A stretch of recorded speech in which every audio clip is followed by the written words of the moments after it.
So you've decided to leave the country. Well, do you want to be an expat? Do you want to be a nomad? Do you want to travel full time?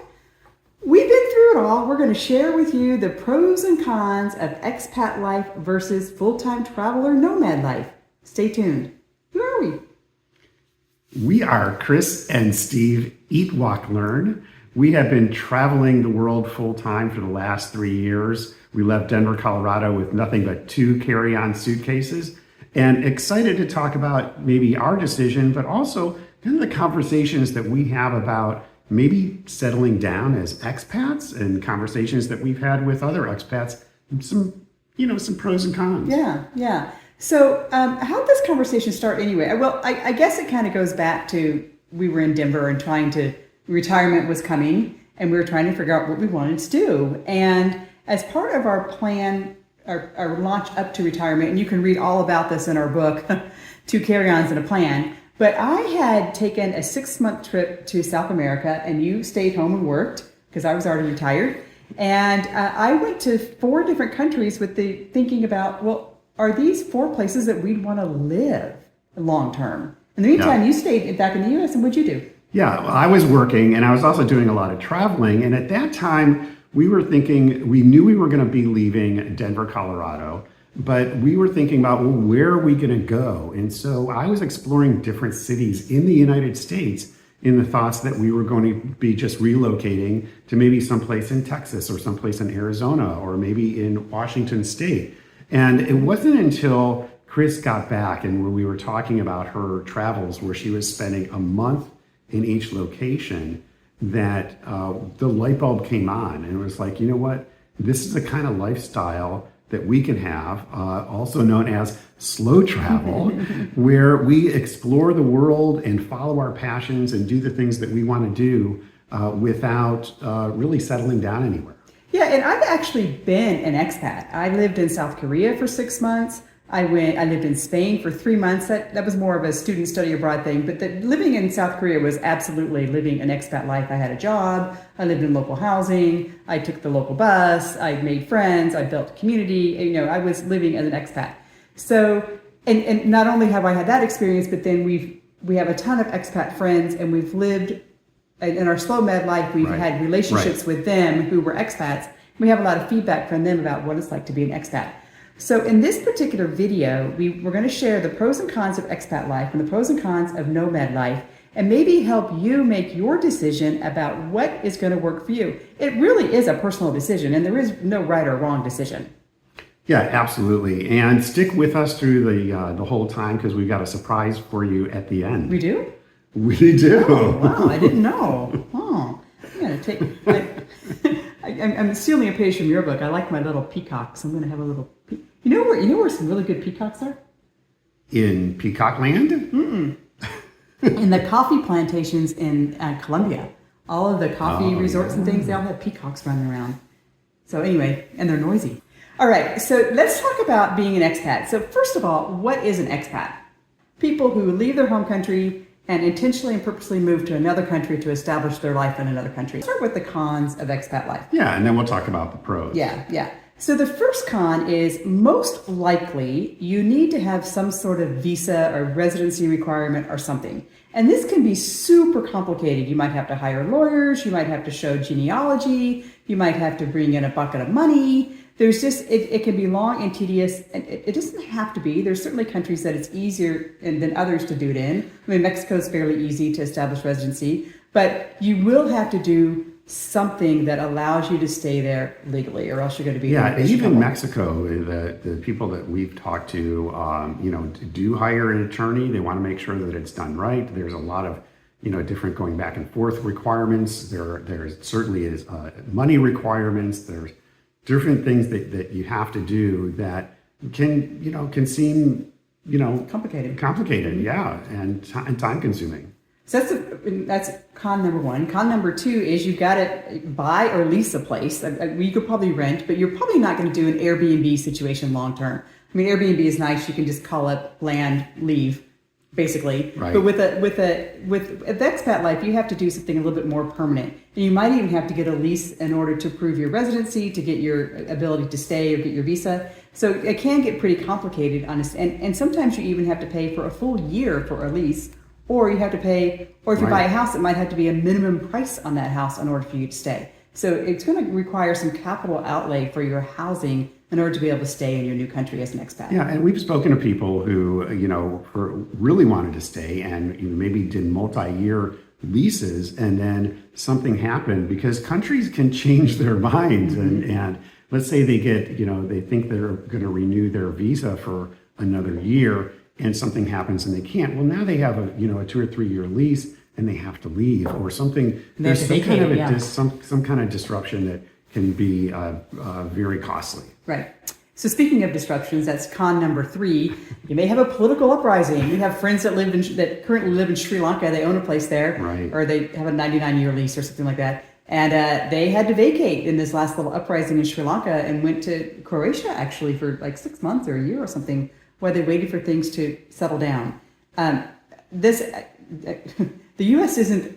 could also have an uprising, but it could be something that may make you have to leave immediately, or may have to make you make some sort of short-term or mid-term decision in order to stay safe in your new home country. And especially the reason that you're changing locations is because you want more stability, and then you find out that the country that you've moved to is not as stable as you thought it was. Yeah. Okay, and then number 5, you can't leave. Number 5 is you can't leave. In some cases. Yeah. Some cases. So some of the visa requirements might say you have to stay there 7 months a year, or you have to be here 120 days, whatever. Right. There's some sort of requirement that you have to stay. Right. Or you have to stay in order to get your visa, in order to establish the rules to get your visa. Or maybe you can only enter and exit so many times a year. So that could be a really complicated process and a real big con if you're wanting to travel around. Yeah. So now that we've talked about some of the cons of expat life, let's do the cons of slow travel. Now, what is slow travel? What is slow travel? Well, in our case, we don't have a permanent place. Everything that we own is in our bags, and we move from location to location. Right, and we move based on, we're going to get into the pros and cons, but basically slow travel is you're moving, we move about 1 month at a time. And and when we say we move continents, or we move countries, or we move cities or counties or whatever. So that's slow travel versus fast travel, which is you might every weekend or every 3 days you're doing something new. Okay, so what are some of the cons of slow travel? Number 1, the planning. Yeah, it can be really daunting. It can be a real exercise in continuously trying to figure out where am I going next, what am I going to be doing, and where I'm going to sleep. I mean, the one thing you have to do every day is figure out where you're going to sleep, and that can get pretty challenging. Right. Okay, con number 2, always having to lug your suitcase around. Yeah, because everything that we have, that we own, is in our bag, and just the fact that you've got to carry it all around. Yeah, and there's slow travelers who definitely have storage units around the world or whatever, and they put some of their stuff, or they didn't sell it all or whatever, but they still have suitcases or carry-on bags. So there's still tonnage or kilogramage that you need to carry around as you move around the world. Okay, number 3. Oh, this is probably the worst con of them all. The no community part. Right. Yeah, that can be really tough, and that's something that for me that I felt as we were leaving, that this is what I was afraid of, that we weren't going to be able to make friends, we weren't going to find a sense of community, we weren't going to really feel like we belonged, and we haven't had that in a lot of cases. In a lot of places that we've been to, we have found a sense of community, but then you leave and it's like you start to make friends and you start to feel like really comfortable. Then as a slow traveler, it's like, oh, adios, I'm on to the next place. And we certainly have community within our nomad life of other nomad life and full-time travelers, but the getting to know your next door neighbor or having a buddy to go play tennis with, that doesn't really exist. full-time travel. So the next con in full-time travel is people don't come visit you. I mean, when we left, we really thought our friends would come visit us and our family would come visit us. But the truth is, they have their own vacation schedule. Most of them are still working and they have their own vacation schedules, and they don't have the freedom that we have to be anywhere at any time. And they may not want to come where we are at the time that they're available. I mean, if they're available at Christmas, they want to go skiing and we're sitting on an island in Tahiti, you know? I mean, they just... And not that we're going to boring locations, but we're trying to figure out all this travel, and we expect somebody else to kind of figure it out along with us and figure out their travel to match our travel, and it just hasn't happened. Yeah, the last con about full-time travel is just the burnout. I mean, constantly moving, constantly making plans, constantly traveling, constantly on the go, even though it's 1 month at a time, that does get tedious too. And you just kind of, I mean, every time you leave the door, you got to make a decision, and that you didn't have to make yesterday because it's someplace new, and it just gets tiring. Yeah, it does. It wears you out. It does. Okay. So put all the cons behind us, and let's talk about the pros between the two. And they're very different pros. So, I mean, you've really got to think about when you make the decision that you're going to leave the country, and you're going to leave it long term, maybe forever, maybe for 6 years, whatever. What is your driving force for leaving the country? Is it that you want to live a cheaper life, or you want to live closer to the water, or you want to live a much more luxurious life, or you want to see the world? Those are two very different competing desires, and you can do both of them. A little bit of this, a little bit of that, or maybe you're an expat who travels a lot, or maybe you're a nomader who goes more slowly. But let's talk about the pros of expat life. So number one, community. Right. Yeah, and we, get this because we've talked to a lot of people who are expats, and they've got their routine, and they've got their, they go to their yoga on Tuesday, and then they got their coffee group on Wednesday that they do, and it seems, very like comfortable, and there's friends, and they're involved. And we were thinking about our friends in Hanya and Crete and our friends in Split, Croatia. There were expat groups that invite us into them, and it was just very nice to hang out with people every week and talk about how their week had been and share tips for where to get groceries and where to do things. It was nice. It was really nice. That's a nice part of that. Okay, number two, everything becomes familiar. Now, of course, when you first move, everything is new and everything is different and whatever. But eventually you adjust, and you go to the same grocery store every time, you go to the same bank every time, you see the butcher every time. You have familiarity, and you know how to do things. That is definitely a pro. And I think it's ease of life, and especially if you're going to a country that you don't speak the language. Mm-hmm. As you get comfortable there, and as you start learning the language, and you get to meet people, and you understand, how do I order something, the particular thing, it just becomes easier, becomes comfortable. You communicate with people much more easily, and there's a real plus there. There's a real pro there of having that comfort. And then pro number 4 is kind of the opposite of what we said in Nomad life, is that people do come visit you. You have a place to live. You may have a special extra bedroom. People, you're there all the time, so people can plan their schedules to come see you. They're not trying to squeeze some plane going this way and a train going this way, one of those algebra problems from high school. They're not trying to squeeze you in, and they have the whole year to figure out how to come see you. That's nice too. Absolutely. Yeah. And then, of course, the last pro of expat life is it might be a life where you get to save a lot of money, or you can live a better lifestyle than what you had back in the USA. See, I would put this as the first pro, and because we've talked to a lot of people, and they can live in amazing places, in Portugal, or Greece, or Italy, and be spending half of what they would spend by living that same lifestyle in the United States, or even more if they're in some of the Southeast Asia countries. I mean, you could really, or even in Mexico, some places. Yeah. So saving money is a real key pro, and I think again it's the number one pro of living a great lifestyle.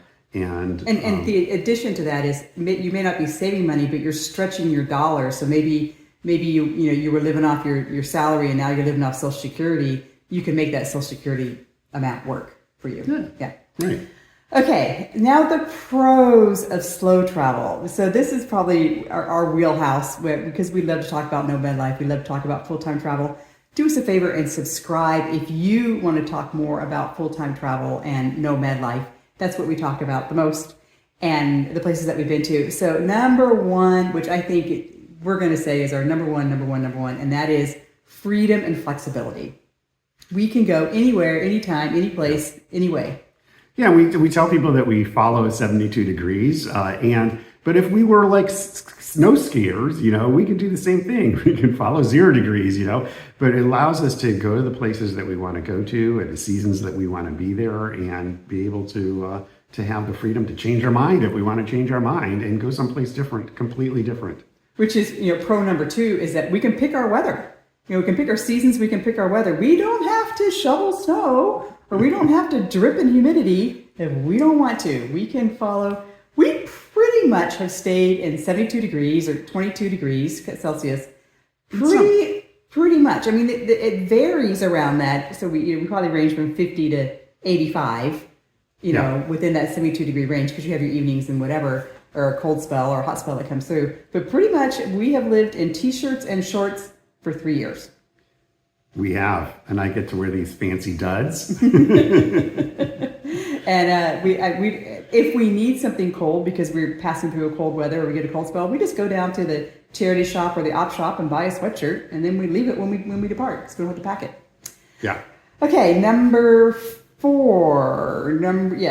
Everything is new and exciting every day. It really is. Like we're addicted to new. Yeah. Yeah, and being able to just travel the world and explore new things and exciting things, and just have this awe constantly of travel. Yeah. Yeah. And I mean, even just the simple things like a different bus today, or a different metro, or a different grocer, or a different snack food. I mean, everything is different every day. And for me, I love that because I get bored really easy. I'm constantly needing new things because I just consume things so quickly that I need new stuff. So that fits me well. Right. Okay, are we on 5? Number 5, you can live a minimalist life, and as in you don't. All you have is your 2 carry-on bags. You don't have to worry about stuff. Right. You don't have to worry about Right. a roof blowing off, or a toilet leaking, or jewelry that gets stolen, or a TV that breaks. All you have is the stuff that you have. Yeah, and there's really something to be said for having a minimalist lifestyle, just not having a lot of things, and being able to move very quickly. Is something that we both, I think, had to get used to. We had a 4-bedroom house that we sold everything that we owned down into 2 carry-on suitcases. That's a big deal. And extreme downsizing at its biggest. Yeah. And continue to do that for 3 years. And we're even talking about consolidating more and getting rid of even more stuff, and maybe just going down to a backpack and not even having Stay tuned. a suitcase. So it's it's a very freeing feeling, and knowing that you don't have to worry about a lot of things. So that's our 5 pros to being nomads and traveling full time. Obviously, we think the life of being a nomad and traveling full time is a better life because that's what we have chosen. But that's not to say that we won't be expats sometime in the future. I mean, I can certainly see us getting to where we're tired of all the cons of full-time traveling start rearing their heads, and the pros don't seem like they're enough anymore. And I absolutely see that we could eventually become expats someplace. But you said we had a surprise. Yeah, and you just kind of stole my thunder, because my surprise is, drum roll, we're going to keep traveling. And we are not going to settle down and be expats anytime soon. We will let you know when that changes.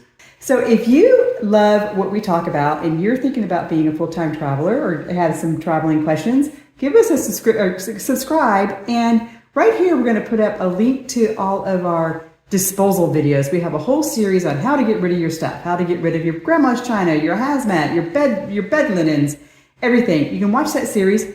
You can buy us a cup of coffee while you're watching those. And thanks so much for being just part of our life. We really appreciate it. We'll see you next week.